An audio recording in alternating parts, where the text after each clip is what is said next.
இந்த நாளின் வேத பாடத்திற்கென்று கொடுக்கப்பட்ட தலைப்பு காப்பாற்றி உயர்த்தும் கர்த்தர்.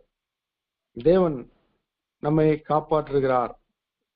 கிராமங்களிலே ஜனங்கள் சொல்வார்கள், கடவுளே என்னை காப்பாத்துன்னு சொல்லுவாங்க.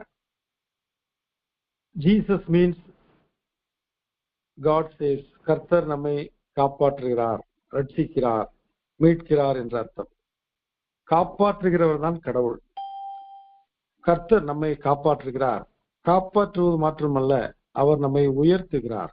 அவர் சிறியவனை புழுதியிலிருந்து எடுத்து எளியவனை குப்பையிலிருந்து உயர்த்தி அவனை ராஜாக்களோடும் பிரபுக்களோடும் அதிகாரிகளோடும் அமர பண்ணுகிறார்.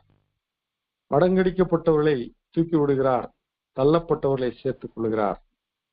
ஆகினால் நம்முடைய தேவன் காப்பாற்றுகிறவர் மாத்திரம் அல்ல, நம்மை உயர்த்துகிற தேவன். இந்த தலைப்பிலே நாம் எஸ்தர் என்ற அந்த புத்தகத்தை நான் இன்றைக்கு தியானிக்க இருக்கிறோம்.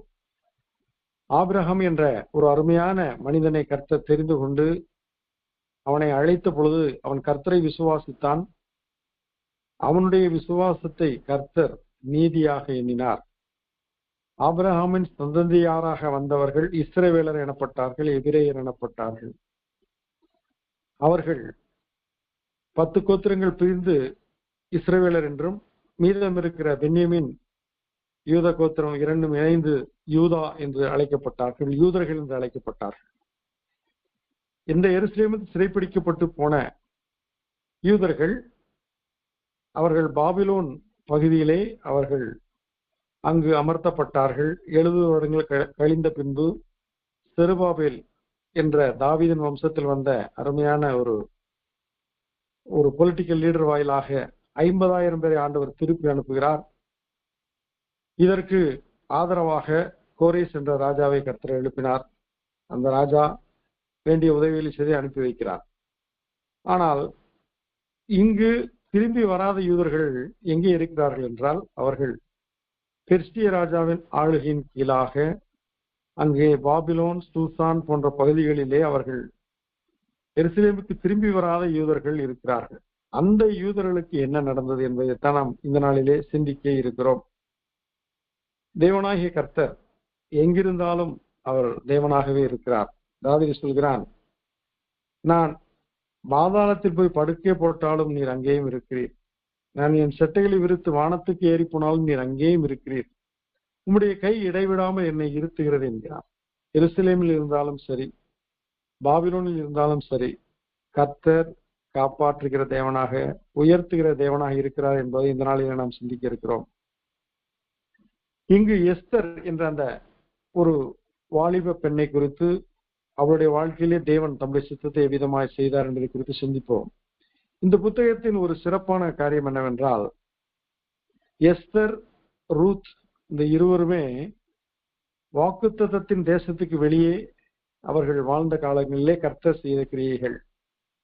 எஸ்தருடைய வாழ்க்கையிலே தேவன் வாக்குத்தத்த பூமியிலே இல்லை, அவர் அவள் அழைக்கப்பட்டு அடிமையாக்கப்பட்டு கொண்டு போகப்பட்ட இடத்திலே கர்த்தர் அந்த பெண்ணை எவ்விதமாக யூத ஜனங்களை மீட்க பயன்படுத்தினார் என்பதை குறித்து தான் நாம் பார்க்க இருக்கிறோம். எஸ்தர் என்ற வார்த்தைக்கு ஹடாசா என்று எபிரேய மொழியிலே சொல்கிறார்கள். அதற்கு ரோஜாக்களின் ராணி என்று நாம் பொருள் கொள்ளலாம். பெர்சிய அல்லது பாரசீக மொழியிலே நட்சத்திரம் என்று அதற்கு பொருள். இன்றைக்கு இஸ்ரேல் நாட்டின் தேசிய கொடி எவ்விதமாக இருக்கிறது என்றால், ஒரு நீல வண்ண வானத்தின் வண்ணமுடைய ஒரு நீல வண்ணத்திலே நடுவிலே வெள்ளையிலே ஒரு மறுபடியும் நட்சத்திரம் அங்கு நீல வண்ணத்திலே இருக்கும். இது தங்கள் தேசத்திற்கு அவர்கள் எஸ்தர் என்ற அந்த நட்சத்திரத்தின் பெயரை அவர்கள் சூட்டிக் கொள்கிறார்கள். அப்படி என்றால் அந்த யூத இனத்தை அவள் எவ்விதமாக காப்பாற்றுவதற்கு தேவனால் பயன்படுத்தப்பட்டாள் என்பதை குறித்து பார்க்கிறோம். ஆனால் இந்த புத்தகத்திலே இருக்கிற ஒரு வித்தியாசமான காரியம், தேவனாகிய கர்த்தர், காட் என்ற அந்த பதம் இந்த புத்தகத்தில் எந்த இடத்திலும் எழுதப்படவில்லை. இது மனிதர்களுடைய வரலாற்றை குறித்து, மனிதனுடைய வாழ்க்கையிலே என்ன நடந்தது, அரசியல் சம்பவங்கள் என்னென்ன நிகழ்ந்தன என்பதை குறித்து சொல்லப்பட்டிருக்கிறது. ஆகையினால் இந்த புத்தகத்தை பரிசுத்த வேதாகமத்தில் இணைக்கலாமா வேண்டாமா என்றெல்லாம் ஒரு கருத்துக்கள் நிலவின. ஆனால் இது தேவனுடைய செயல்பாடு இல்லாமல் எஸ்தரோ முரதக்காயோ செயல்பட்டிருக்க முடியாது என்பதனால் அந்த புத்தகத்தை இணைத்தார்கள். மட்டுமல்ல, யூதர்களுடைய வாழ்க்கையிலே பூரீம் என்ற ஒரு பண்டிகை கொண்டாடப்படுவதற்கு இந்த நிகழ்வுதான் முக்கிய காரணம். ஆகையினால் யூதருடைய வாழ்க்கை சம்பந்தமான காரியமா இருக்கிறபடினாலே இந்த எஸ்தர் புத்தகத்தை 66 புத்தகங்களோடு அவர்கள் முந்தைய வேத பண்டிதர்கள் அதை இணைத்தார்கள். பாபிலோனிய காதல் தேவதையின் பெயர் இஸ்தர்.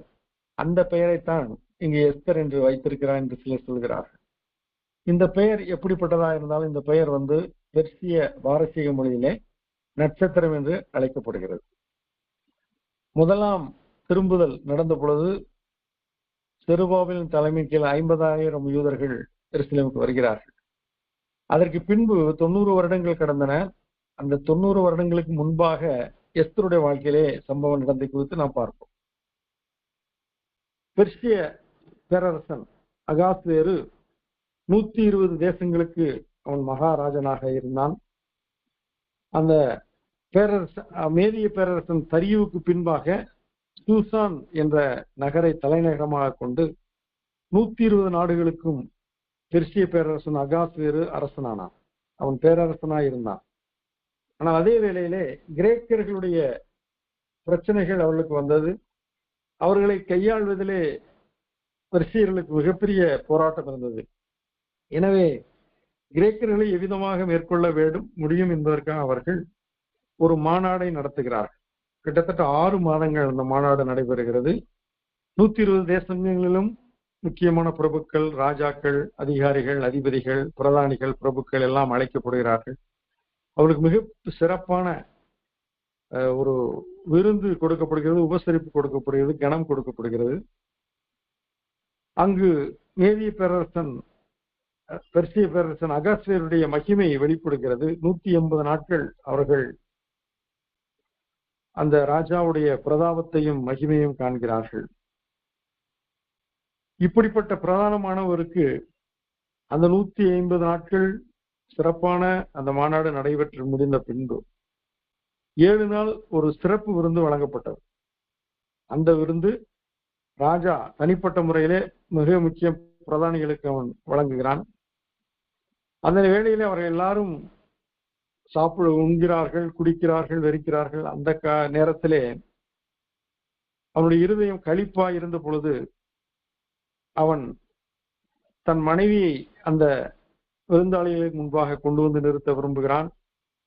அவளுடைய மேன்மையை, அவருடைய அழகை அவர்கள் பார்க்கட்டும் என்று சொல்லி அவன் விரும்பி அவளை வரும்படியாக அழைக்கிறான். சில வேத பண்டிதர் என்ன சொல்கிறார்கள், தன் புருஷனை அவமானப்படுத்த வேண்டும் என்பதற்காக அவள் நான் வரவில்லை என்று சொல்லவில்லை. மாறாக அவள் அர்த்தசஸ்தா என்ற ராஜாவை தன் வயிற்றிலே சுமந்து கொண்டிருந்த பொழுது அந்த கர்ப்ப காலங்களிலே அவள் வராதிருந்தாள் என்று ஒரு சிலர் கணிக்கிறார்கள். எது எப்படியோ அவள் வரவில்லை. அதன் விளைவாக ராஜாவுக்கு மிகப்பெரிய வருத்தம் உண்டாயிற்று. அந்த வருத்தம் கோபமாக மாறுகிறது. உடன் இருந்த பிரதானிகள் சொல்கிறார்கள், உங்களுடைய மனைவியே உங்களுக்கு இவ்விதமாக அவமரியாதை கொண்டு வந்தால் நாங்கள் போகிற தேசத்திலும் இதே காலம் இதே காரியங்கள் நடைபெறுமே என்று சொல்லி அவள் சொன்ன பொழுது இன்னும் அவன் கோபத்தால் பற்றி எறிகிறான். இதற்கு என்ன செய்யலாம் என்ற பொழுது ராஜகிரிடம் அணிந்து வஸ்தியின் சௌந்தரத்தை யாவருக்கு வெளிப்படுத்த விரும்பின ராஜா அது நடைபெறாத போது அவன் அவமானம் அடைகிறான். தேச சட்டத்தின்படி என்ன செய்யலாம் என்று கேட்ட பொழுது மெமுகான் என்ற ஒரு சட்ட வல்லுநன், இது அரசனின் கட்டளையை மீறின அநியாயம், ஏனைய தேசங்களிலும் பிரதான பெண்கள் இப்படி புருஷரை மீற துணிவார்கள், எனவே ராஜஸ்ரீ வஸ்தியை பேரரசரின் மனைவி என்ற அந்தஸ்திலிருந்து ஸ்தானத்திலிருந்து தள்ளிவிட்டு நீக்கிவிட்டு உத்தமஸ்திரீ ஒருத்தியை அந்த ஸ்தானத்தில் அந்த அந்தஸ்திற்கு கொண்டு வர வேண்டும். இந்த உத்தரவை நீங்கள் பிறப்பித்தால் இங்கு வந்திருக்கிற அனைவரையும் நீங்கள் கனப்படுத்தீர்கள் என்ற அர்த்தம். பெர்சிய மேதிய தேசங்களின் சட்டங்களில் இவைகள் எழுதப்பட வேண்டும் என்று அவன் அறிவுரை சொன்னான். ராஜா இதன்படி செய்து எந்த புருஷனும் தன் வீட்டுக்கு தானே அதிகாரியாக இருக்க வேண்டும் என்ற கட்டளையை அவன் கொடுத்து அவரவர் தேச பாஷையிலே அறிவிக்க கட்டளையிட்டு வஸ்தியை ராஜஸ்தானத்தில் இருந்த அந்த ராஜாத்தி ராணி என்ற நிலையிலிருந்து அவளை நீக்கி போடுகிறான். இப்போது நமக்கு முன்பாய் கேள்வி வருகிறது, வஸ்தி செய்தது சரியா? வஸ்தி தள்ளப்பட்டது நியாயமா என்று நாம் இரண்டு காரியங்களை சிந்திப்போமானால், வஸ்தி ஏன் இந்த காரியங்களை செய்தாள் என்றால், அவள் இதற்கு மாறுத்தரம் ஒன்றும் சொல்லாவிட்டாலும் அவள் ஒருவேளை கர்ப்பஸ்திரியாக இருந்திருப்பாள். ஆனால் அவளால் சரீரத்திலே உபாதைகள் வருத்தங்கள் வந்திருக்கலாம். மட்டுமல்ல, அவளை தள்ளிவிட்டது நியாயமா என்றால், தள்ளிவிடுதலை நான் வெறுக்கிறேன் என்று மல்கியா 2:16 கர்த்தர் சொல்லுகிறார். ஆனால் தேவனை அறியாத ஒரு ராஜா அவன் இந்த காரியத்தை எளிதாய் செய்து விடுகிறான். இன்றைக்கும் கிறிஸ்தவர்களுடைய காரியங்களிலே, அதுவும் குறிப்பாக சென்னையிலே உயர்நீதிமன்றத்திலே கிறிஸ்தவர்கள் மனைவியை தள்ளிவிடுவதற்கென்று அவர்கள் திரளாய் வந்து நிற்கிறார்கள்.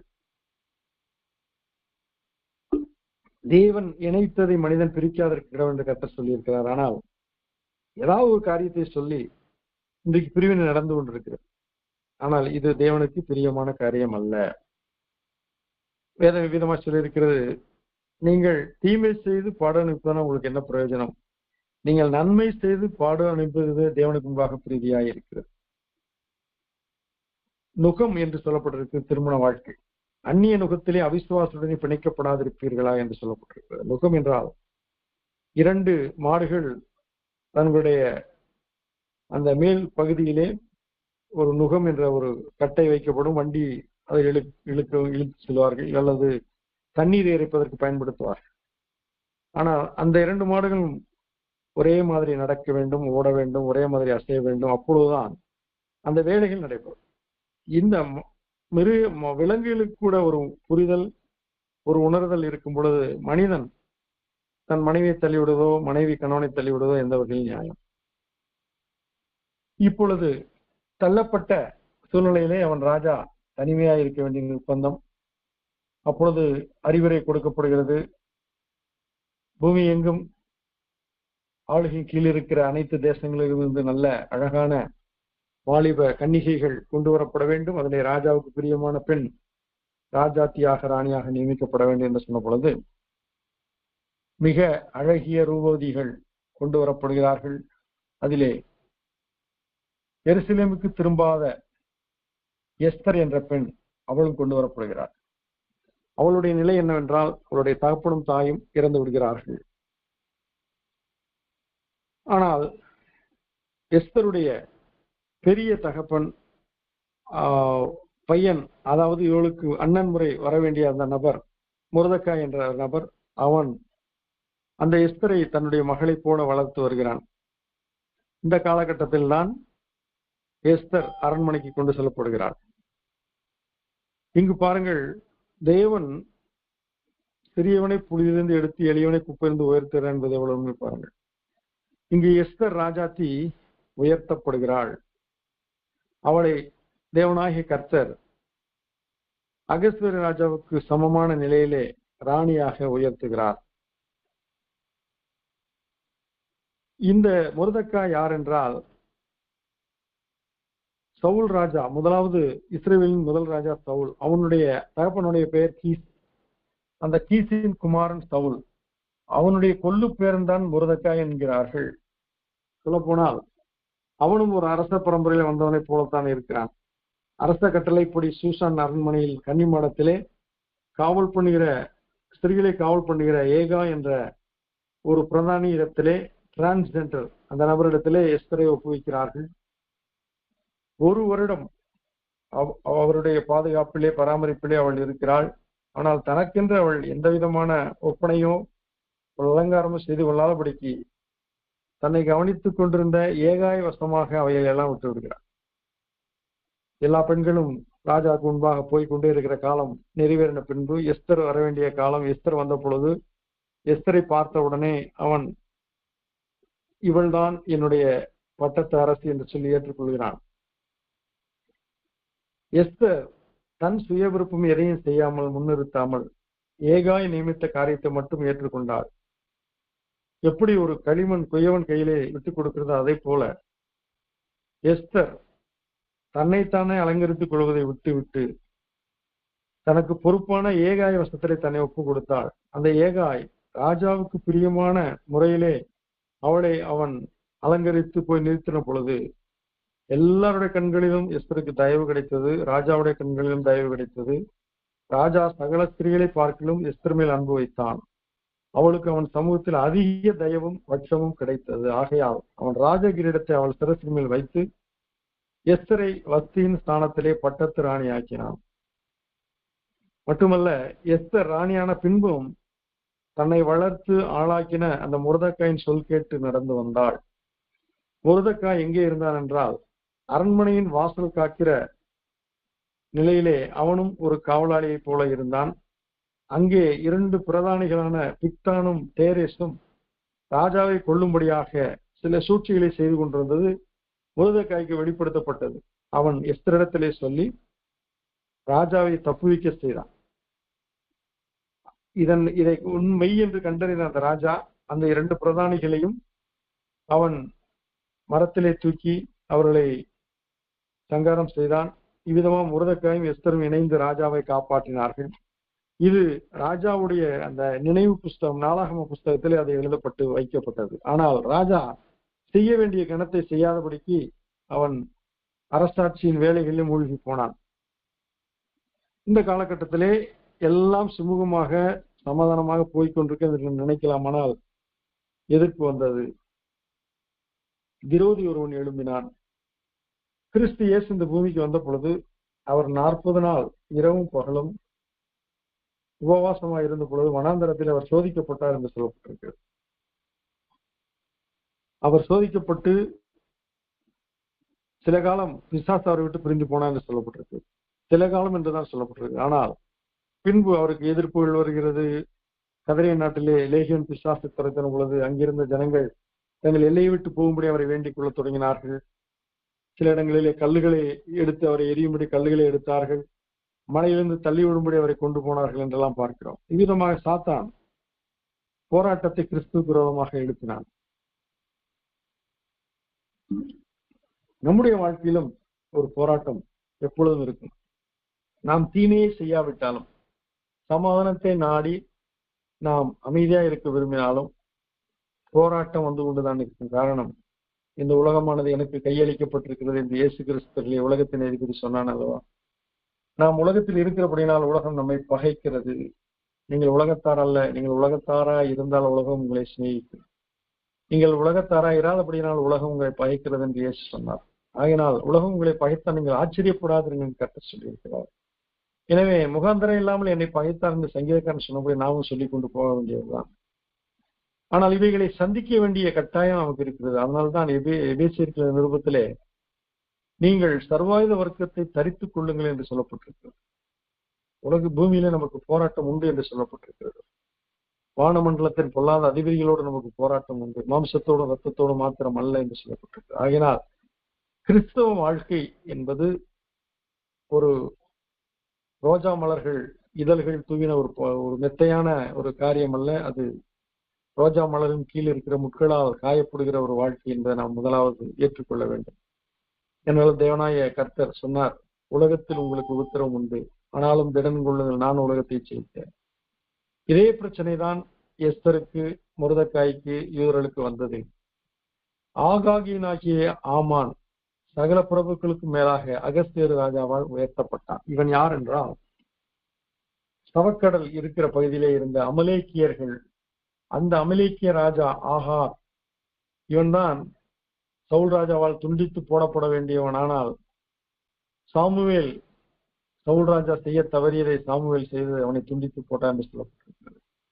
ஏனென்றால் இஸ்ரேல் மக்கள் எகிப்திலிருந்து கானான் தேசத்துக்கு வரும் பொழுது இந்த அமலேக்கியன் அந்த ஜனங்களுக்கு வழிவிடாதபடிக்கு அவர்களை வழிமறித்தான், அவர்களை எதிர்த்து நின்றான். இதை ஆண்டவர் மனதில் வைத்திருந்தபடியால் அவர்களை முற்றிலும் சங்கரிக்க முடியாத சவுலுக்கு கட்டளையிட்ட பொழுது அவன் கொள்ளையின் மேல் தன் மனதை பறக்க விட்டு கொள்ளையிலும் அவன் சங்காரம் செய்யாதபடிக்கு அந்த அமலேக்கிய ராஜா ஆகாகையும் பிடித்து வந்தான். இது ஆண்டவருக்கு மிக விசனமா இருந்தது. அப்பொழுதுதான் சாமுவேல் சொல்கிறார், பலியை பார்க்கலும் கீழ்ப்படிதலும் ஆட்டுக்கடாக்கள் நினைத்து பார்க்கலும் செவி கொடுத்தலும் உத்தமம். நீ இந்த கர்த்தருடைய சத்தத்துக்கு செவி கொடாதபடிக்கு பலிகளை செலுத்தி ஆண்டவருக்கு எதிர்ப்பி உண்டாக்கம் பண்ண முடியுமா என்று கேட்கிறார். பின்பு சாமுவேல் தான் அந்த ஆகாகை வெட்டி போட்டான். அந்த ஆகாகனுடைய சந்ததியில் வந்தவன் தான் இந்த ஆமான். எப்படி இஸ்ரவேல் மக்களை கானான் தேசத்துக்கு போக விடாதபடி அந்த ஆகாக் தடுத்தானோ, அதே போல இன்றைக்கும் இப்பொழுதும் நாம் சிந்தித்துக் கொண்டிருக்கிற இந்த புஸ்தகத்திலே பாபிலோனிலே தங்கியிருந்த யூதர்களை அழிக்கும்படிக்கு சத்துருவாகிய சாத்தான் இந்த ஆமானை தன் கையிலே வைத்துக் கொண்டான். ஆகினால் அவன் ராஜாவுக்கு அடுத்த நிலையிலே இருக்கும் அளவுக்கு அவன் உயர்த்தப்பட்டாலும் அவன் யூதர்களை அழிப்பதற்கு ஒரு கருவியாக சாத்தானுடைய கையிலே அவன் வந்தான். ராஜாவின் அரண்மனை வாசலில் இருக்கிற ராஜாவின் ஊழியர் யாவரும் ராஜாவின் கட்டளைப்படி ஆமானை வணங்கி நமஸ்கரித்து வந்தார்கள். ஆனால் மொர்தெகாய் அவனை வணங்கவும் இல்லை, அவனை நமஸ்கரிக்கவும் இல்லை. அவனுக்கு தெரியும் இவன் தேவனால் தெரிந்து கொள்ளப்பட்டவன் அல்ல, இவன் யூதர்களுக்கு சத்ரு என்பதை அவன் கடவுளுடைய மனிதனாய் இருந்தபடினால் அவன் ஸ்பிரிட் ஆஃப் ஹோலி ஸ்பிரிட்ல அவன் நிறைந்திருந்தபடியினால் அதை அவன் சென்ஸ் பண்ண முடிந்தது. ஆவிகளை பகுத்தறியும் வரம் அவனுக்கு இருந்தபடியினால் இவன் பொல்லாதவன், இவன் யூதர்களை சங்கரிப்பதற்கு இவன் ஏதுவான என்பது அறிந்தபடியினால் அவன் அவனை வணங்கவும் இல்லை, அவனை நமஸ்கரிக்கவும் இல்லை. அப்பொழுது உடனே இருந்தவர்கள் சொன்னார்கள், நீ ராஜாவின் கட்டளை மீறுகிறது என்ன என்று கேட்ட பொழுது ஆமான் அதை காதிலே போட்டுக் கொள்ளவில்லை. அவன் யூதன் என்பதை அவர்கள் ஆமானுக்கு அறிவித்தார்கள். இதனால் ஆமான் மிகவும் மூர்க்கமடைந்தான். இன்றைக்கு மூர்க்கம், கோபம் இவையெல்லாம் சாத்தானால் கொடுக்கப்படுகிற தந்திரமான ஆபத்துக்கள். ஆமான் மூர்க்கமடைவதற்கு மொர்தெகாய் ஒன்றும் பெரிய குற்றம் செய்யவில்லை. ஆனால் இனமறியாத ஒரு கோபம் இவன் மேல் அவனுக்கு எழுந்தது. அவனை அழித்து போடுவது அவனுக்கு எளிதான காரியம். ஆனால் அவனை என்ன நினைத்தான், இவனை மட்டுமல்ல இவனுடைய குலத்தையே அழித்து விட வேண்டும், இவனுடைய இனத்தையே அழித்து விட வேண்டும் என்று சொல்லி அவன் அதற்கு வகை தேடினான். ராஜாவை சந்தித்து காரியங்களை வினவும் சமயம் அவனுக்கு வாய்த்த பொழுது அவன் ராஜாவிடத்தில் ஒரு புறாதை வைக்கிறான். ராஜாவின் சட்டங்களை கைக்கொள்ளாமலும் சகல ஜனங்களுடைய வழக்கங்களுக்கும் விகற்பமான ஒரு வித ஜனங்கள் உம்முடைய 120 தேசங்களிலும் பல இடங்களில் சிதறிந்து பரம்பி இருக்கிறார்கள், இது ராஜாவுக்கு நியாயமல்லாத காரியம் என்று சொல்லி அவன் யார் என்று சொல்லாதபடிக்கு, யூதர்கள் என்று சொல்லாதபடிக்கு ஒருவித ஜனங்கள் என்று சொல்லி அவர்களை குறித்து குற்றப்படுத்துகிறான். இதே காரியம்தான் ரோமாபுரியிலே நடந்தது. அங்கு காலனியை போல கிறிஸ்தவர்கள் ஒரு குறிப்பிட்ட பகுதியில் வாழ்ந்து கொண்டிருந்தார்கள். அவர்களை கொல்லும்படியாக நீரோ எழும்பினான். அந்த ஜனங்கள் துரத்தப்பட்டார்கள். அகஸ்தராயனால் ஏற்கனவே துரத்தப்பட்டார்கள். நீரோ அவர்களை மிஞ்சினவர்களை அழித்து போட்டார் என்று பார்த்தார். எங்கு போனாலும் யூதர்கள் துன்புறுத்தப்பட்டதற்கு காரணம் என்னவென்றால் அவர்கள் தேவனுடைய திட்டத்தில் இருந்தார்கள், தேவனுடைய சித்தத்திலே இருந்தார்கள், தேவனால் தெரிந்து கொள்ளப்பட்ட சந்ததியா இருந்தார்கள். ஆகையினால்தான் அவர்கள் இன்றளவும் துன்பத்திற்குள்ளும் துயரத்துக்குள்ளும் அவர்கள் இருந்து கொண்டிருக்கிறார்கள். இதற்கு மாறுத்தரமாக ஆமான் சொன்ன காரியம், நான் 70% அரசு வருமானத்தை உங்கள் கையில் தருகிறேன், அதாவது 3,75,000 3,75,000 கிலோ வெள்ளியை நான் இதற்கென்று அரசு கருவூலத்துக்கு தருகிறேன் என்றான். இவ்வளவும் அவன் தாறுமாறாக சம்பாதித்ததுதானே. ராஜா தன் கை மோதிரத்தை கலற்றி அவனிடம் கொடுத்து, உன் வெள்ளியை நீயே வைத்துக்கொள், அந்த ஜனத்துக்கு உன் இஷ்டப்படி செய் என்று சொல்லி அவன் உத்தரவு கொடுத்தான். இது போதாதா ஆமானுக்கு? அவன் ராஜாவின் முத்திரையிடப்பட்ட கடிதம் அரசாணையாக அனைத்து பிரபுக்களும் சம்பிரதிகளுக்கும் அனுப்பி யூத மக்களை ஒழித்து விடுவதற்கு அவன் உத்தரவு அந்த நிருபங்களின் வழியாக வழங்கினான். ஒரே நாளிலே சிறியோர், பெரியோர், குழந்தைகள், ஸ்திரீகள் ஆகிய சகல யூதரையும் அழித்து கொண்டு நிர்மூலமாக்க அவர்களை கொள்ளையிட அஞ்சற்காரர் கையிலே ராஜாவின் நாடுகளுக்கெல்லாம் கட்டளைகள் அனுப்பப்பட்டன. 120 தேசங்களிலும் இந்த நிருபங்கள் போய் சேரும்படியாக காரியங்கள் ஏற்படுத்தப்பட்டன. ஒரு குறிப்பிட்ட நாள், எல்லாரும் ஆயத்தமான ஒரு நாள் சொல்லப்படும் போது அந்த நாளிலே இவர்கள் அனைவரையும் ஒரே நாளிலே அழித்து விட வேண்டும் என்று அந்த நிருபம் கொடுக்கப்பட்டது. அஞ்சற்காரர்கள் தீவிரமாய் புறப்பட்டு போனார்கள். ராஜாவும் ஆமானும் குடிக்கும்படி உட்கார்ந்தார்கள். சூசான் நகரம் கலங்கினது என்று சொல்லப்பட்டிருக்கு. இந்த காலகட்டத்திலே மொர்தெகாய் அனைத்து தேசங்களிலும் யூதர்களும் இந்த செய்தியை கேட்டவுடனே மொர்தெகாயும் யூதர்கள் அனைவரும் மகா துக்கமும் உபவாசமும் அழுகையும் புலம்பலுமா உண்டாகி அவர்கள் அநேகர் ரெட்டுடுத்தி சாம்பலிலே கிடந்தார்கள். எஸ்தர் தனது பிரதானி ஆத்தாகை அனுப்பி காரியம் என்ன, முகாந்தரம் என்ன என விசாரித்தாள். அரச கட்டளை நகலை கொடுத்து ஆமானின் சதியை விலக்கி ராஜாவினிடத்தில் இந்த கட்டளை அபத்தமாக்க வேண்டும் என்று மொர்தெகாய் அந்த அதிபதி இடத்திலே சொல்லி அனுப்பினான். அதை கேட்ட எஸ்தர் மாறுத்தரமாக, ராஜா 30 நாள் அளவும் என்னை அழைக்கவே இல்லை, அழையாமல் நான் சந்திக்க சென்றால் ராஜா செங்கோலை நீட்டினால் நான் பிழைத்தேன், இல்லை என்றால் நான் கொல்லப்பட்டு விடுவேன் என்கிறாள். மொர்தெகாய் மாறுத்தரமாக, எல்லா யூதரும் தப்பாதிருக்க நீ அரண்மனையில் இருப்பதால் நீ மட்டும் தப்பிவிடலாம் என்று நினைவு கொள்ளாதே. அப்பொழுது ஒரு முக்கியமான வார்த்தையை சொல்கிறான், நாம் அடிக்கடி பிரசங்கத்திலே கேட்டிருப்போம். நீ இந்த காலத்திலே மௌனமாய் இருந்தால் யூதருக்கு சகாயமும் ரட்சிப்பும் வேறொரு இடத்திலிருந்து எழும்பும். அப்பொழுது நீயும் உன் தகப்பன் குடும்பத்தாரும் அழிவீர்கள். நீ இப்படிப்பட்ட காலத்துக்கு உதவியாய் இருக்கும்படி உனக்கு ராஜ மேன்மை கிடைத்திருக்கலாமே, யாருக்கு தெரியும் என்று சொல்ல சொன்னார். இதை கேட்ட எஸ்தர் மறுமொழியாக, சூசான் யூதர்கள் யாவரும் கூடி 3 நாள் அல்லும் பகலும் புசியாமலும் குடியாமலும் இருந்து எனக்காக உபவாசம் பண்ணுங்கள், நானும் என் தாதிமாரும் உபவாசம் பண்ணுவோம்.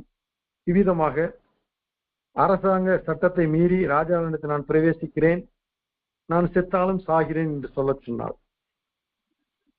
மொர்தெகாய் உபவாச ஜபத்தை கூட்டினான். 3 நாட்கள் சூசான் அரண்மனை அந்த பகுதியிலே இருந்த யூதர்கள் எல்லாரும் ஒன்று கூடி அவர்கள் உபவாசம் இருந்தார்கள். வேதம் என்ன சொல்லி இருக்கிறது? ஆபத்து காலத்தில் என்னை நோக்கி கூப்பிடு, நான் உன்னை விடுவிப்பேன், நீ என்னை மகிமைப்படுத்துவாய். அந்த வார்த்தையின்படி அவர்கள் கூப்பிட்டார்கள், உபவாசித்தார்கள், கர்த்தரை நோக்கி கூப்பிட்டார்கள். எனக்கு ஒத்தாசை வரும் பர்வதங்களுக்கு நேராக என் கண்களை ஏறெடுக்கிறேன், வானத்தையும் பூமி உண்டாக்கின கர்த்தரிடம் எனக்கு ஒத்தாசை வரும் என்று சங்கீதக்காரன் சொன்னபடி ஒத்தாசைக்காக, உதவிக்காக, விடுதலைக்காக காப்பாற்றப்படும்படியாக அவர்கள் அபயமிட்டார்கள். அவர்களுக்கு தெரியும் தேவன் காப்பாற்றுகிறவர். இன்றைக்கு இருக்கிற நெருக்கடியான சூழ்நிலையிலே ஒவ்வொரு நாளும் நம்மை காப்பாற்றுவது நம்முடைய தேவனாய் கர்த்தர். இயேசு என்றால் காப்பாற்றுகிறவர் என்று பொருள். கிறிஸ்து என்றால் அபிஷேகம் பண்ணப்பட்டவர் என்று பொருள். இயேசு கிறிஸ்து என்றால் காப்பாற்றும்படி அபிஷேகம் பண்ணப்பட்டவர், நம்மை ரட்சிக்கும்படி அபிஷேகம் பண்ணப்பட்டவர், நம்மை மீட்கும்படி அபிஷேகம் பண்ணப்பட்டவர் இயேசு கிறிஸ்து. ஆகினால் நாம் அவரை நோக்கி கூப்பிடும் போது அவர் நமக்கு சமீபமாக இருக்கிறார். இதைத்தான் சூசான் நகரத்திலே அவர்கள் அதை செய்தார்கள். 3 நாள் முடிந்த பிறகு எஸ்தர் அவருடைய இருதயம் நம்பிக்கைக்குள்ளாக இடப்பட்டது. அவர் ராஜவஸ்திரம் தரித்து கொழு மண்டபத்திலே ராஜாசனத்திலே வீட்டிருந்த ராஜா முன்பாக வந்து அவள் நின்ற பொழுது, ராஜாவின் கண்களிலே கர்த்தர் தயவை கட்டளையிட்ட பொழுது அவர் பொற்செங்கோலை அந்த ராஜா எஸ்தரிடம் நீட்டினார். எஸ்தர் செங்கோலின் நுனியை தொட்டாள். ராஜா அவளை நோக்கி, ராஜாத்தியே, நீ ராஜ்யத்தில் பாதி மட்டும் கேட்டாலும் உனக்கு கொடுக்கப்படும் என்றான். நான் தமக்கு செய்துவித்த விருந்துக்கு ராஜாவும் ஆமானும் வர வேண்டும் என்ற ஒரு அறிக்கையை, ஒரு வேண்டுதலை அவள் வைக்கிறாள். அதே போல அழைக்கப்பட்ட ராஜாவும் பிரதானியாகிய ஆமானும் அந்த விருந்துக்கு வருகிறார்கள். விருந்திலே திராட்சரசம் பரிமாறப்படும் பொழுது ராஜா எஸ்தரை பார்த்து, உன் வேண்டுதல் என்ன? ராஜ்யத்தில் பாதி மட்டும் கேட்டாலும் கிடைக்கும் என்றான். அதற்கு ராஜாத்தி சொன்னாள், எஸ்தர் சொன்னால், நாளைக்கும் நான் ஒரு விருந்து தருகிறேன், அதில் நான் சொல்கிறேன் என்றார். மிகவும் மகிழ்ச்சியாக ராஜாவும் ஆமானும் புறப்பட்டு போனார்கள். அன்றைய தினம் மனமகிழ்ச்சியாய் ஆமான் புறப்பட்டு போகிறான். அப்பொழுது தனக்கு முன்பாக எழுந்து கனப்படுத்தால் முருதக்காயை கண்டு அவன் இன்னும் உக்கிரம் நிறைந்தவனாக வீட்டிற்கு போய் காரியங்களை விளக்குகிறான். அவனுடைய மனைவி சிரேஷும் அவனுடைய அன்பு சிநேகிதர்களும் அவனை தூக்கு மரத்திலே தூக்கிலிட வேண்டும் என்று ஆலோசனை கொடுக்கிறார்கள். அவன் அவ்விதமாக ஒரு தூக்கு மரத்தை அவன் ஆயத்தப்படுத்துகிறான். அது 75 அடி உயரம், 50 முழ உயரம் என்று சொல்லப்பட்டிருக்கிறது. அவ்வளவு பெரிய தூக்கு மரத்திலே அவன் தொங்கவிட்டால் சூசான் நகரத்திலே இருக்கிற அனைவரும் பார்ப்பதற்கு ஏதுவா இருக்கும் என்று அவன் எண்ணினான். அவன் இவ்விதமாக ஒரு தூக்கு மரத்தை முருதக்காய்க்காக செய்தான்.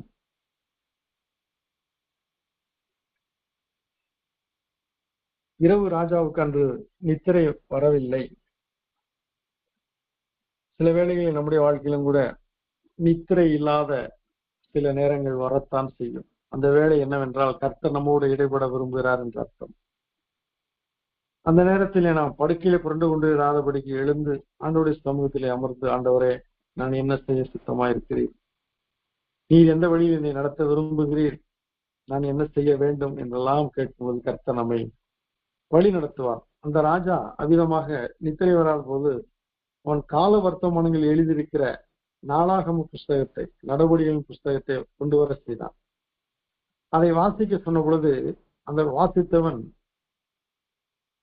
அந்த ராஜா கொலை செய்யப்படுவதற்கு ஏதுவா இருந்த ஒரு சூழ்நிலையிலே முருதக்காய் அந்த காரியத்தை வெளிக்கொண்டு வந்து ராஜாவை தப்புவித்ததை அங்கு எழுதப்பட்டிருக்கிறதை அவன் வாசிக்க கேட்கிறான். அப்பொழுது அவன் என்ன ராஜா உணர்கிறான், முருதக்காய்க்கு நான் செலுத்த வேண்டிய மேன்மையை ஏன் செய்யவில்லையோ என்று ஒரு வருத்தம் அடைகிறான். ஆகினால் அவன் காலையிலே முருதக்காய்க்கு நன்மை செய்ய விரும்புகிறான். இந்த வேளையிலே அவன் ஆமான் வெளிமுற்றத்திலே அவன் வந்து சந்திக்கிறான், ராஜாவை சந்திக்கிறான். அப்பொழுது ராஜா ஆமானை பார்த்து, பிரதானியை பார்த்து ஒரு கேள்வி வைக்கிறார். ராஜா கனம் பண்ண விரும்புகிற மனுஷனுக்கு என்ன செய்யப்பட வேண்டும் என்ற ஒரு கேள்வியை கேட்கிறார். அதற்கு ஆமான் நினைத்தான், சரி, தன்னைத்தான் அவர் கனப்படுத்த போகிறார் என்று சொல்லி அவன் சொல்கிறான், ராஜா உடுத்தும் ராஜா வஸ்திரமும் ராஜா ஏறுகிற குதிரையும் அவர் சிரசிலே தரிக்கப்படும் ராஜ முடியும் கொண்டு வரப்பட வேண்டும். அந்த நபர் அலங்கரிக்கப்பட்ட பின்பு நகர் உலா வரும்படி செய்து ராஜா கனம் பண்ண விரும்புகிற மனுஷனுக்கு இப்படியே செய்யப்படும் என்று கூற வேண்டும், அறிவிக்க வேண்டும் என்று சொல்லி அவனு ஒரு ஆலோசனையை கொடுக்கிறான். உடனே ராஜா ஆமோனிடம் சொல்கிறான், ஆமானிடம் விதமாக சொல்கிறான், ராஜ அரண்மனை வாசலில் உட்கார்ந்திருக்கும் யூதன் முருதகாய்க்கு இந்த பிரகாரம் செய், நீ சொன்ன எல்லாவற்றிலும் ஒன்றும் தவறாதபடி பார் என்றான். ஆமானுக்கு மிகப்பெரிய அதிர்ச்சி. நிலை குறைந்தவனா இருந்தாலும் தன்னை சமாளித்துக் கொண்டு தான் சொன்னபடியே எல்லா காரியங்களையும் முருதக்காய்க்கு செய்கிறான். இவைகள் நடந்த பின்பு முருதக்காய் ராஜாவின் அரண்மனை வாசலுக்கு அவன் திரும்பி வந்து விடுகிறான். எப்படி அபிஷேகம் பண்ணப்பட்ட தாவீது திரும்ப ஆடுமைக்கு போனானோ அதே போல கனப்படுத்தப்பட்ட அந்த முருதக்காய் திரும்பவும் அந்த அரண்மனை வாசலிலே தன்னுடைய கடமையை செய்ய வருகிறான். ஆமானோ என்றால் சஞ்சலப்பட்டு முக்காடிட்டு தன் வீட்டுக்கு தீவிரித்து போகிறான். அங்கு போய் தன் மனைவி சிரேஷுக்கும் சிநேகிதருக்கும் இதை அவன் அறிவிக்கிறான். முருதக்காய்க்கு முன்பாக நீர் தாழ்ந்து போக தொடங்கினீர் என்று அவர்கள் எல்லாரும் ஒருமிக்க சொல்கிறார்கள். இன்றைக்கு மனைவி கணவனை நல்வழிப்படுத்த வேண்டும் ஒழிய தீமையான காரியங்களை செய்ய தூண்டிவிடக்கூடாது. இந்த சிரேஷ் என்ற பெண் தன் கணவன் தவறான பாதையில் செல்கிறான் என்பதை குறித்து கண்டிந்து கொள்ளாதபடிக்கு அவனை இன்னும் தீவிரப்படுத்தி தீய பாதையை வழி நடத்துவதை காண்கிறோம். குணசாலையான ஸ்திரீ, புத்தியுள்ள ஸ்திரீ தன் வீட்டை கட்டுகிறாள். புத்தியில்லாத பெண் தன் கைகளினால் அதை இடித்துப் போடுகிறார் என்பது உண்மைதான். இங்கு ஆமானின் வாழ்க்கை முடிவதற்கு அவருடைய மனைவி சிரேசு முக்கிய காரணமாக இருக்கிறார்.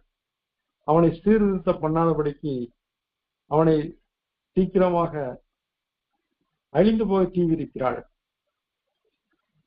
இப்பொழுது இந்த வார்த்தையை கேட்ட அவன் மிகவும் வருத்தமடைந்து எப்படியாவது முருதக்காயை அழித்துவிட அவன் துடிக்கிறான். அந்த காலகட்டத்திலே ராஜபிரதானிகள் வந்து எஸ்தர் செய்த 2வது நாள் விருந்துக்கென்று வர ஆமானை துரிதப்படுத்துகிறார். அவன் துரிதமாய் கிளம்பி போகிறான்.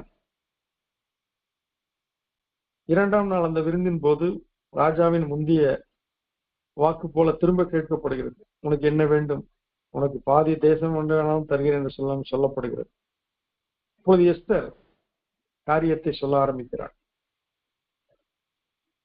அவள் சொல்கிறாள், ராஜாவுக்கு சித்தமானால் என் ஜீவனும் என் ஜனங்களின் ஜீவனும் எனக்கு கட்டளையிடப்படுவதாக. எங்களை அழித்து கொன்று நிர்மூலமாக்கும்படி நானும் என் ஜனங்களும் விற்கப்பட்டோம். அடிமைகளாகவும் வெள்ளாட்டிகளாகவும் விற்கப்பட்டு போனாலும் நான் மௌனமாய் இருப்பேன். இப்பொழுதோ ராஜாவுக்கு உண்டாகும் நஷ்டத்துக்கு அந்த சத்துரு உத்தரவாதம் பண்ண முடியாது என்றார். நான் அழிந்து போனால் ராஜாவே உமக்குத்தான் நஷ்டம் என்ற ஒரு காரியத்தை அவள் சொன்னபோது, ராஜா இப்படி செய்ய துணிகரம் கொண்டவன் யார்? அவன் எங்கே என்று கேட்கிறான். அதற்கு எஸ்தர், சத்துருவும் பயங்கரமாகிய அந்த மனிதன் இந்த துஷ்ட ஆமான் தான் என்றாள். அப்பொழுது ஆமான் திகிலடைந்து ராஜா அரண்மனை தோட்டத்திற்கு அவன் அவசரமாய் கோபமாய் எழுந்து போன பின்பு அவன் எஸ்தர் ராஜாத்தியிடம் தன்னை மன்னிக்கும்படி உத்தரவு கேட்க அவன் விண்ணப்பம் செய்யும்படி எஸ்தர் ராஜாத்தி உட்கார்ந்திருந்த அந்த மெத்தையின் மேல் அவன் நிலை குலைந்து விழுந்து கிடக்கிறான். ராஜா அரண்மனை தோட்டத்திலிருந்து அவன் திரும்பி வந்து பார்த்த பொழுது அவன் ராஜாத்தி உட்கார்ந்திருந்த அந்த மெத்தையின் மேல் விழுந்து கிடப்பதை கண்டவுடனே, இவன் ராஜாத்தியை பலவந்தம் பண்ண வேண்டும் என்று இருக்கிறானா என்றான். உடனே ஆமானின் முகத்தை பிரதானிகள் மூடி போட்டார்கள். பிரதானிகள் ஒருவன் 50 முழ தூக்கு மரம் முருதக்காய்க்கு ஆமான் செய்து வீட்டண்டை நாட்டியுள்ளான் என்ற செய்தியை சொன்ன பொழுது ராஜா, அதிலே ஆமானை தூக்கி போடுங்கள் என்றான். விதமாக ஆமானை அவர்கள் தூக்கி போட்டார்கள். தூக்கி போட்ட பின்பு ராஜாவின் உக்கிரம் தணிந்தது.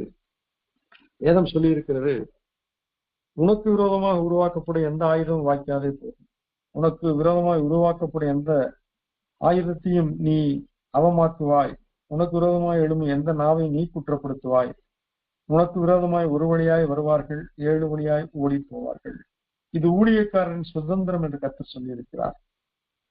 இன்றைக்கு அர்ப்பணியிலே ஆண்டவருடைய பணியிலே நாம் போகும் பொழுது கர்த்தர் சொன்னார், இதோ ஆட்டுக்குட்டிகளை ஓநாய்களுக்குள் அனுப்புவது போல நான் உங்களை அனுப்புகிறேன், ஆனாலும் சகல நாட்களில் நான் உங்களுடனே இருக்கிறேன் என்று சொல்கிறார். அவர் நம்மோடு இருந்து நம்மை தப்புவிக்கும்படியாக, காப்பாற்றும்படியாக, உயர்த்தும்படியாக அவர் நம்மோடு இருக்கிறார். இங்கு எஸ்தருக்கு அதைத்தான் கர்த்தர் நிறைவேற்றி கொடுக்கிறார். ஒரு மிகப்பெரிய ஆபத்தை சந்திக்க இருந்த யூத குலத்திற்கு முருதக்காய் எஸ்தர் வழியாக ஒரு மீட்பின் காரியங்களை கர்த்தர் செய்கிறார். அன்றைய தினம் அகஸ்தியர் ராஜா யூதரின் சத்ருவாயிருந்த ஆமானின் வீட்டை ராஜாத்தியாகிய எஸ்தருக்கு கொடுத்தான்.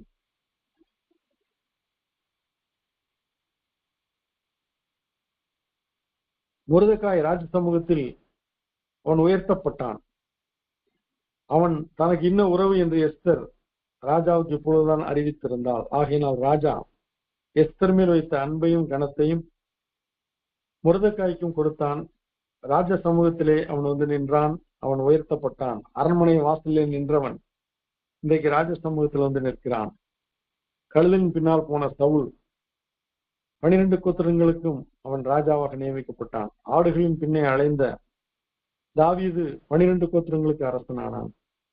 அடிமையாய் போன தானியேலும் யோசேப்பும் பாபிலோனிலே எகிப்திலும் ஆளுநர்களாக உயர்த்தப்பட்டார்கள். இது யாராலே ஆயிற்று? இது கர்த்தராலே ஆயிற்று. நம்முடைய கண்களுக்கு இது ஆச்சரியமா இருக்கிறது. இன்றைக்கு நம்முடைய வாழ்க்கையும் அபிதமாகத்தான் இருக்கிறது. ஒரு எளிமையான தொடக்கத்தை நாம் கொண்டிருந்திருக்கலாம். சவுல் சொன்னது போல, பென்யமீன் கோத்திரம் மிக சிறிய கோத்திரம், என் குடும்பம் அந்த கோத்திரத்திலே மிக சிறிய குடும்பம் என்று சொல்கிறார். அதே போல இன்றைக்கு நம்முடைய வாழ்க்கை எளிமையாய் தாழ்மையாய் இருந்திருக்கலாம். ஆனால் கர்த்தர் இன்றைக்கு நம்மை உயர்த்தி வைத்திருக்கிறார். இதற்கு நாம் கர்த்தருக்கு என்றென்றைக்கும் நன்றியுடையவர்களாய் இருக்க வேண்டும். அவரை பின்பற்றுவதிலே உறுதியா இருக்க வேண்டும். ராஜா ஆமானின் கையிலிருந்து வாங்கி போட்ட தம்முடைய மோதிரத்தை எடுத்து அதை முருதக்காய்க்கு கொடுத்தான். எஸ்தர் முருதக்காயை ஆமானின் அரண்மனைக்கு அதிகாரியாக வைத்தாள். பின்னும் எஸ்தர் ராஜாவின் சமூகத்திலே பேசி அவன் பாதங்களில் விழுந்து அழுது ஆகாகியனான ஆமானின் தீவினையையும் அவன் யூதருக்கு விரோதம் செய்ய யோசித்த யோசனையையும் அதை பரிகரிப்பதற்கு அவனிடத்தில் விண்ணப்பத்தையும் அவள் வைக்கிறாள். அப்பொழுது ராஜா பொற்செங்கோலை எஸ்தருக்கு நீட்டினான். எஸ்தர் எழுந்திருந்து ராஜ சமூகத்தில் நின்று ஆமான் என்னும் ஆகாகியன் தீவனையாய் எழுதின யூதரை அழிக்க வேண்டும் என்பதான அந்த கட்டளைகளை செல்லாமற் போக பண்ணும்படி எழுதி அனுப்பப்பட வேண்டும். என் ஜனத்தின் மேல் வரும் பொல்லாப்பை நான் எப்படி பார்க்கக்கூடும், என் குலத்துக்கு வரும் அழிவை நான் எப்படி செய்யக்கூடும் என்றாள். உடனே ராஜாவின் முத்திரையை போட்டு யூதருக்காக எழுதிய கடிதத்தை செல்லாமற் போக பண்ண ஒருவராலும் கூடாது என்றான். இதன் விளைவாக ராஜாவின் சம்பிரதிகள்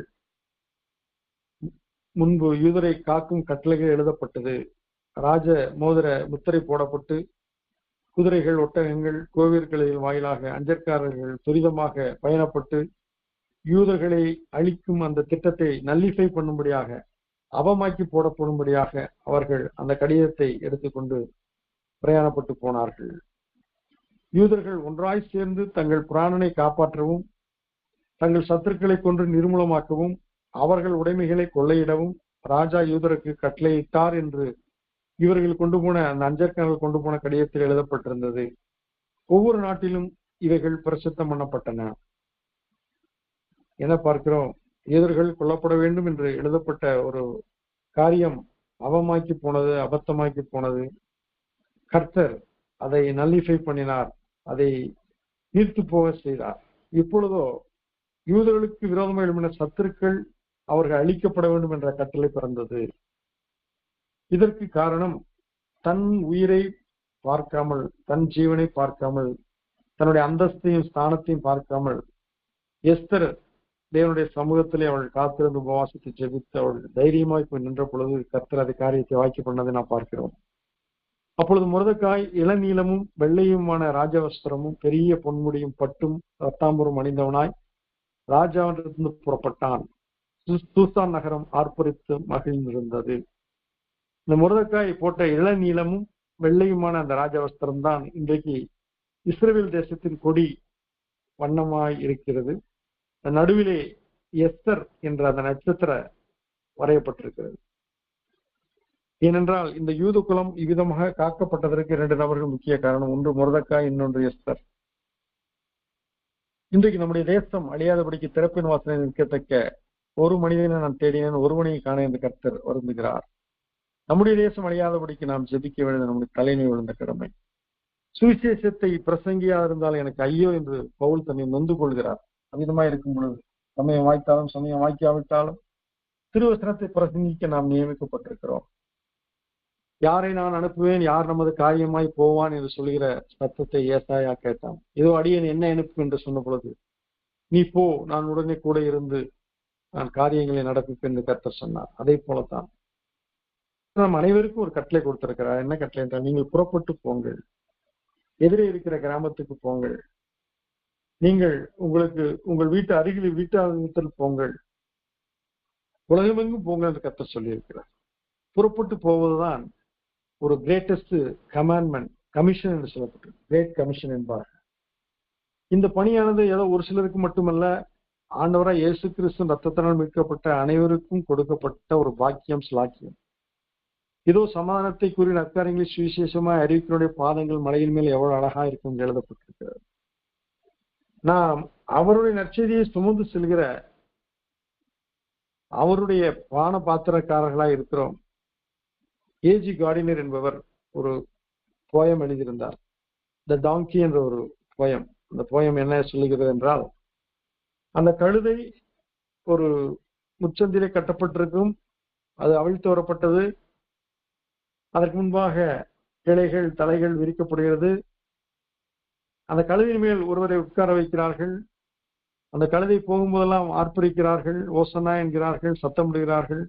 அந்த கழுதைக்கு மிகவும் சந்தோஷம், நான் ஒன்றுக்கும் பிரயோஜனமில்லாத கழுதையாக இருந்தேன், இப்பொழுது எனக்கு முன்பாக மகிமை வருகிறது, என்னை ஜனங்கள் எனக்கு முன்பாக தண்டனிட்டு பணிகிறார்கள் என்று சொல்லி அந்த கழுதை நினைத்துக் கொண்டே போனது.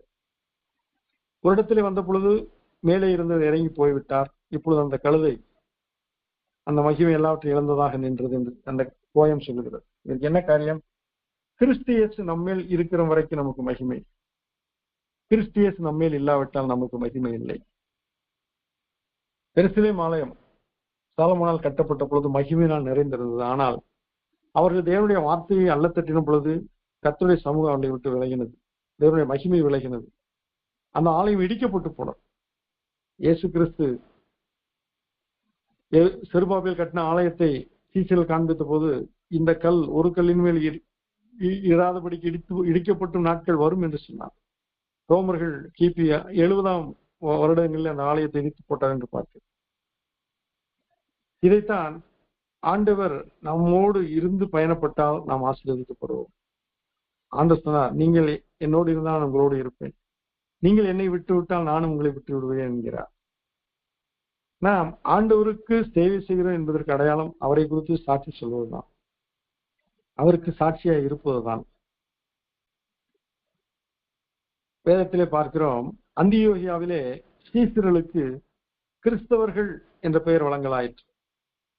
முதலாவது யாருக்கு கிறிஸ்தவர் என்று பெயர் கொடுக்கப்பட்டது என்றால், சீசர்களுக்கு, இயேசு கிறிஸ்துவை பின்பற்றியவர்களுக்கு சீசர் என்று பெயர் வழங்கலாயிற்று. ஆகையினால் கிறிஸ்துவுக்கு சாட்சியாக நற்கந்தமாக நாம் வைக்கப்பட்டிருக்கிறோம்.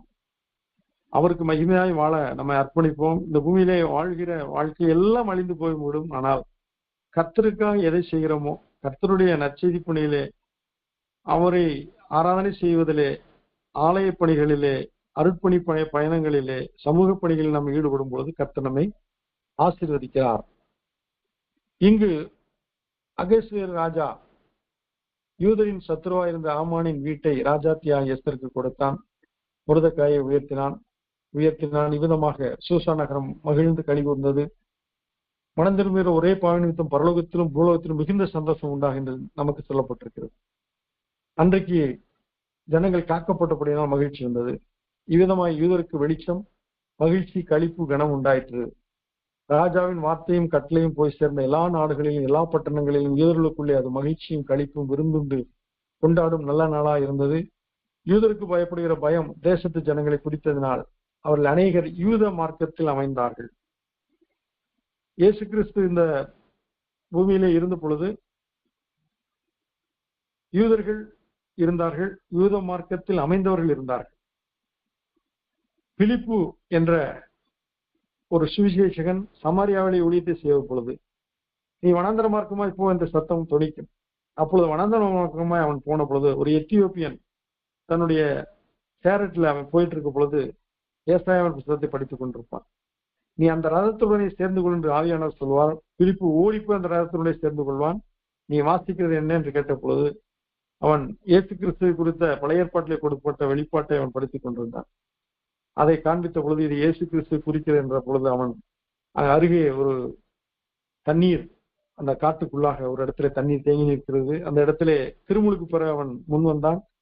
பிலிப்பு சொன்னான், நீ விசுவாசித்தால் தடையே இல்லை என்று சொன்ன பொழுது நான் விசுவாசி என்று அவன் திருமுழுக்கு பெற்றான். அவன் தான் முதலாவது எத்தியோப்பியா தேசத்திலே நற்செய்தியை கொண்டு போன ஒரு பிரதானி, கந்தாகே என்பவர்களுக்கு மந்திரியாயிருந்தவன்.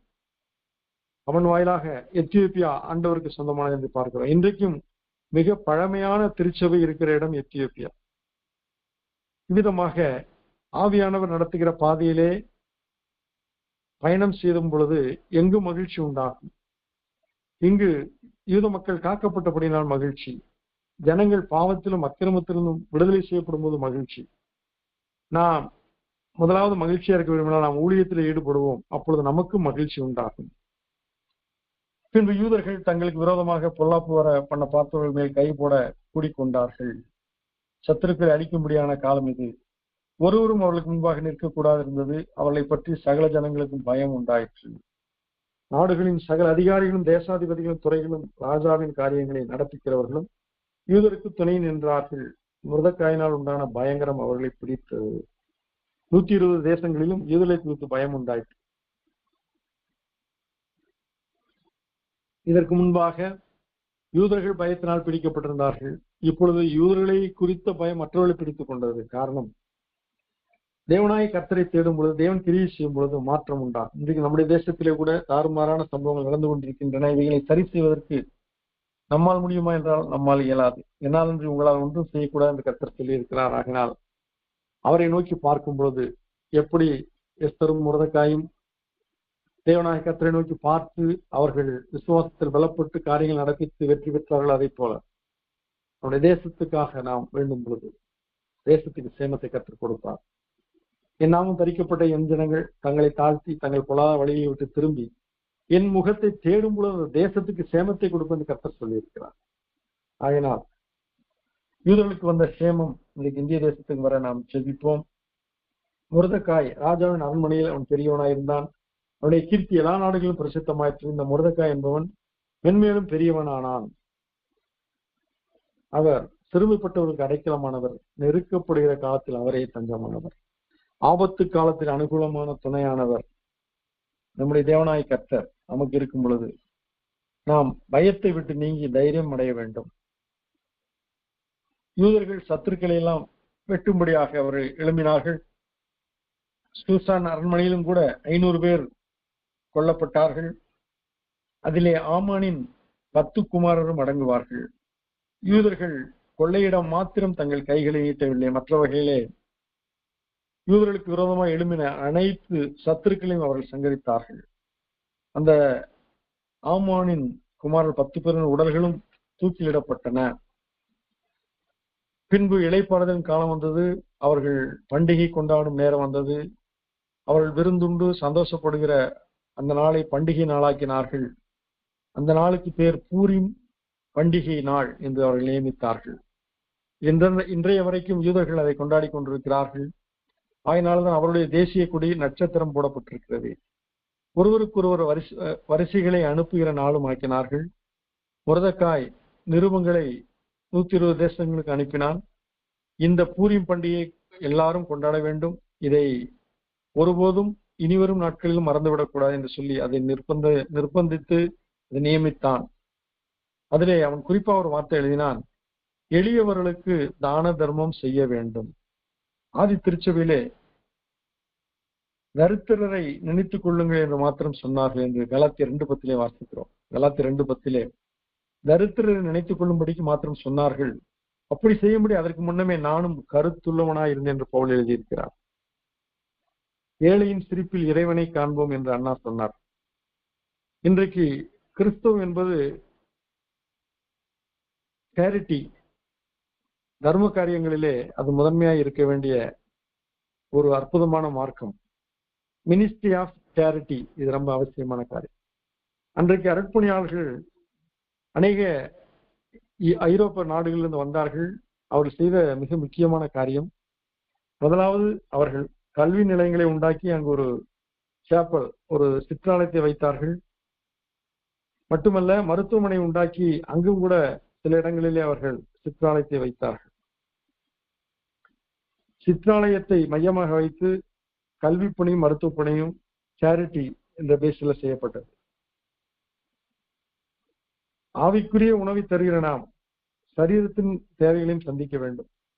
இந்த கல்வி பணி மருத்துவ பணி இரண்டும் கிறிஸ்தவர்களால் கை கொண்டப்பட்ட வரைக்கும் அது மிக சிறப்பாக இருந்தது. இன்றைக்கு அவைகள் வியாபாரமாகிவிட்டன. ஆகினால் இங்கு முருதக்காய் நீங்கள் பண்டிகை கொண்டாடலாம், வரிசைகளை ஒருவருக்கு அனுப்பலாம், ஆனால் தான தர்மம் எளியவர்களுக்கு செய்ய வேண்டும் என்று சொல்லப்பட்டிருக்கிறது. இன்றைக்கு நாம் கிறிஸ்தவர்கள் கை கொள்கிறோமோ இல்லையோ, இஸ்லாமியர்கள் இதை பிடித்துக் கொண்டார்கள். அவர்கள் நம்மிடத்திலே கற்றுக்கொண்டதை அவர்கள் தானமும் தர்மம் செய்வதிலே அவர்கள் மேன்மையாய் போய் கொண்டிருக்கிறார்கள். இன்றைக்கு திருச்சபைகள், அர்ப்பணி இயக்கங்கள் சமூக பணிகளிலே கட்டாயம் கலந்து கொள்ள வேண்டும். அப்பொழுதுதான் நாம் நம்முடைய விசுவாசத்தை நிரூபிக்கிறவர்களாக, கிரியிலே காட்டுகிறவர்களாக இருப்போம். யூதர் தாங்கள் செய்ய தொடங்கினபடியே, முருதக்காய் தங்களுக்கு எழுதினபடியே தரித்திரருக்கு உதவி செய்யும்படியா, தான தர்மம் செய்யும்படியா, எளியவர்களுக்கு உதவி செய்யும்படியா அவர்கள் சம்மதித்தார்கள். இந்த பண்டிகை தான் பூரிம் பண்டிகை. யூதர்கள் இப்பண்டிகையை பூரிம் என்று ஆசரித்தார்கள். இப்பண்டிகை வருடந்தோறும் ஆசரிக்க எஸ்தரும் முருதக்காயும் எழுதினார்கள். இப்பண்டிகையை உபவாசத்தோடும் அலறுதலோடும் ஆசரிக்க யூதர்கள் கடன்பட்டதாக திடப்படுத்தி கொண்டார்கள். இந்த பண்டிகை விதமாகத்தான் தொடங்கும். உபவாசிப்பார்கள், அலறுதல் செய்வார்கள். காரணம், தாங்கள் கருவறுக்கப்படும் காலம் வந்ததே, ஆனால் கர்த்தரல்லவா காப்பாற்றினார் என்று சொல்லி நன்றி உணர்வோடு அவர்கள் இந்த காரியங்களை செய்து கொண்டிருக்கிறார்கள். பஸ்கா பண்டிகை எகிப்திலிருந்து வந்த பொழுது அந்த பஸ்கா ஆசரிப்பு நடைபெற்றது. பூரிம் பண்டிகை எஸ்தர் நாட்களிலே வந்த பேரழிவிலிருந்து கர்த்தர் காப்பாற்றினதற்காக நினைவு கூறுதலாக இந்த பூரிம் பண்டிகை கொண்டாடப்படுகிறது. பின்பு அகஸ்வேரு ராஜா தேசத்தையும் தீவுகளையும் பகுத்து அரசாட்சிக்கென்று பல முக்கியமான பிரதானிகளை ஏற்படுத்தின பொழுது முருதக்காய் அவன் ராஜாவாகிய அகஸ்தியருக்கு இரண்டாவது அண்ணனாக நியமிக்கப்பட்டான். எப்படி பாபிலோனில் தானியல் உயர்த்தப்பட்டானோ, எகிப்துல யோசேப்பு பார்வோனுக்கு அடுத்த நிலையில் வைக்கப்பட்டானோ, அதே போல இங்கு அகஸ்தியர் ராஜாவுக்கு அடுத்த இரண்டாவது ஸ்தானத்திலே முருதக்காய் வைக்கப்படுகிறான். யூதருக்குள்ளே அவன் பெரியவனாகவும் தன் திரளான சகோதரருக்கு பிரியமானவனாக இருந்தும் அன்றி அவன் தன் ஜனங்களுடைய நன்மையை நாடினான். தன் குலத்தாருக்கெல்லாம் சமாதானம் உண்டாக பேசுவனுமாய் இருந்தான். இன்றைக்கு நம்முடைய வாழ்க்கையிலே மிக முக்கியமான ஒரு காரியம், நாம் சமாதானம் உண்டாக்குகிறவர்களாய் இருக்க வேண்டும், சமாதானம் உண்டு பண்ணுகிறவர்களாய் இருக்க வேண்டும். சமாதான பிரபுவாகிய நம்முடைய தேவனுக்கு நாம் ஊழியம் செய்கிறோம் என்பதற்கு ஒரு அடையாளம், நாம் எங்கு போனாலும் சமாதானம் உண்டாக வேண்டும். ஏரோதும் பிலாத்தும் விரோதிகளாய் பகைவர்களாய் இருந்தார்கள். அவர்கள் இயேசு கிறிஸ்துவை பார்த்து விசாரித்த பொழுது, அன்றைய தினம் இயேசு கிறிஸ்துவுக்கு சிலுவையில் அறைய அவர்கள் ஒப்புக் கொடுத்தாலும் முன்பு விரோதிகளாய் இருந்த அவர்கள் அன்றைய தினம் சிநேகிதரானார்கள் என்று வேதம் சொல்லியிருக்கு. ஆகினால் இயேசு கிறிஸ்துவை காண்கிறவர்கள் பகைகள், விரோதங்கள், கஷ்டப்புகள், வெறுப்புகள், கோபங்கள், வைராக்கியங்கள், பிடிவாதங்கள், வஞ்சனைகள் எல்லாம் விட்டு நீங்கி கிறிஸ்து மன்னித்தது போல நாமும் ஒருவருக்கு ஒரு மன்னிக்க கர்த்தர் நம்மை அழைக்கிறார். சமாதானத்தை விதைக்க நம்மை கர்த்தர் அழைத்திருக்கிறார். சமாதானம் அவருடைய பிள்ளைகளால் விதைக்கப்படும் என்று சொல்லப்பட்டிருக்கிறது. தேவனுடைய ராஜ்யம் புசிப்பும் குடிப்பும் அல்ல, அது நீதியும் சமாதானமும் பரிசுத்தாவினாலும் உண்டாக சந்தோஷமா இருக்கிறது. ஆகினால் நம் சமாதான காரணராய் இயேசு கிறிஸ்துவின் பிள்ளைகள் எங்கு போனாலும் சமாதானம் உண்டாக பேசுவோம், சமாதானத்தை நிலைப்படுத்துவோம், சமாதானத்தை நற்காரியங்களாக அறிவிப்போம். கர்த்தர் நம்மை ஆசீர்வதிப்பாராக. வேத பாடம் இத்துடன் நிறைவுற்றது.